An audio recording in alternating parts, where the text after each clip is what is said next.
நாளை ஏதாவது ஒரு ரூபத்தில் நான் உனக்கு காட்சியளிப்பேன். உனக்காக நான் சீரடியிலிருந்து நேரடியாக வருவேன். என்னை நீ கண்டுபிடிப்பாயா? பார்ப்போம். உன்னை என் பாதையில் இழுத்தது நானே. பிறகு ஏன் உனக்கு இந்த அழுகையும் கலக்கமும்?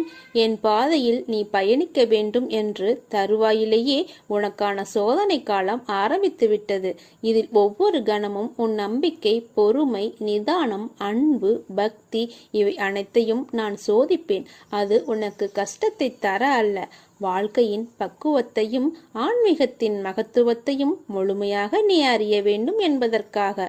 நீ பயணிக்கும் வழியில் என் துணை நிச்சயம் இருக்கும். ஆனால் வழியில் முட்களும் இருக்கும். நீ என்னத்தான் கவனமாக பார்த்து பார்த்து நடந்தாலும் சில முட்கள் உன்னை காயப்படுத்தும்.